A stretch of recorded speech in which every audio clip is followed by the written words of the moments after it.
উত্তর চব্বিশ পরগনা বারাসাত নং ব্লকের ছোট জাগুলিয়া গ্রাম পঞ্চায়েতের মালিয়াকুর বাজিতপুরে কৃষি জমি থেকে এক ব্যক্তির মৃতদেহ উদ্ধার হয়েছে। ঘটনার খবর পেতেই এলাকায় চাঞ্চল্য ছড়িয়ে পড়ে। পুলিশ সূত্রে জানা গেছে, মৃত ব্যক্তির আনুমানিক বয়স 40 বছর। তার দেহে বিভিন্ন আঘাতের চিহ্ন পাওয়া গেছে এবং কিছু জিনিসপত্র উদ্ধার করা হয়েছে। মৃতদেহটি একটি খালি মাঠে পাওয়া যায় এবং ঘটনাস্থলে দত্তপুকুর থানার পুলিশ তদন্ত শুরু করেছে। পুলিশের তদন্তে উদ্ধার হয়েছে রক্তমাখা গ্লাস ও চিপসের প্যাকেট। এখনো পর্যন্ত কি কারণে এই ঘটনা ঘটেছে তা স্পষ্ট নয়, তবে পুলিশ ঘটনার সম্পর্কে বিস্তারিত জানতে তদন্ত চালিয়ে যাচ্ছে। এলাকাবাসীও ঘটনার সঠিক কারণ জানতে চায়।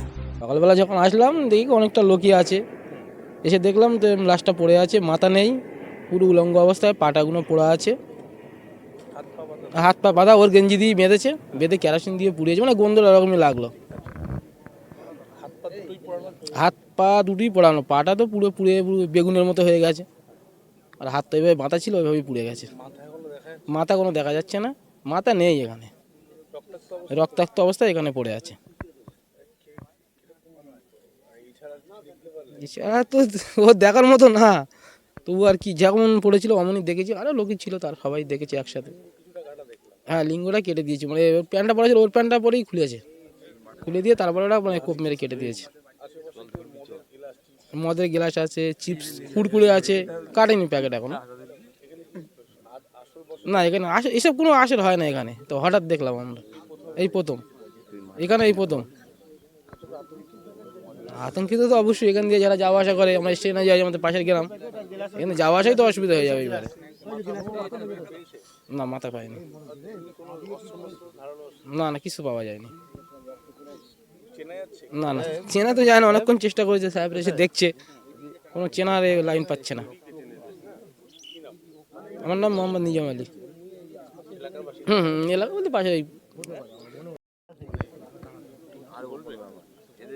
এরকম ঘটনা আমার এই প্রথমে দেখলাম, আমার মানে জন্মে কোনোদিনও এরকম ঘটনা ঘটেনি এখানে, কখনোই দেখিনি আমরা এরকম মানে বিশৃঙ্খল। এমনি সারা রাত এখান দিয়ে মাঠে যেতে যাওয়া আসা করে লোকজন, কারণ পাশের গ্রাম দিয়ে স্টেশনে যায়, হ্যাঁ, অনেক কাজে বাজে যায়, কর্মসূত্রে যায়, যাতায়াত করে রাত বেরাত, কিন্তু কখনো এইভাবে ঘটনা ঘটেনি। এটা হচ্ছে প্রথম দেখলাম যে এইভাবে একটা বিপদ, খুব বাজে অবস্থাভাবে মেরেছে। চিনতে পারবো কী করতে, মাথাটা নেই, তাহলে চিনতে পারবো করে। আমরা দেখলাম যে মাথাটা এখানে নেই, হ্যাঁ, মাথাটা অন্য কোনো জায়গায় ফেলেছে, কি কোথায় কে করেছে সেটাও নাহলে চিনতে পারতাম যে আমাদের এলাকাবাসী ও কোনো আশপাশে পাশের গ্রামে বা আমাদের গ্রামের লোকজনকে এটা দেখতাম। একদম নৃশংস হতে প্ল্যানিং করে মেরেছে, কারণ সেইভাবে প্ল্যানিং করে না মারলে, হাত পা বেঁধে একজনকে হ্যাঁ পুড়িয়ে মারাটা সম্ভব নয়, তো ওর জামা কাপড় দিয়ে ওকেই পুড়িয়ে মেরেছে, এভাবেই মারা হয়েছে, হত্যা করা হয়েছে। হ্যাঁ, ওইসব মদের গ্লাস প্লাস এই কারণেই, যেহেতু ওখানে তোমার মনে হচ্ছে খেয়েছে, ওকে খাইয়েছে, খাওয়ানোর পরে ওকে মানে খাওয়ানোর পরেই মেরেছে। না, সে তো সেরকম তো কিছু নেই, অস্ত্রও তো দেখা যায়নি।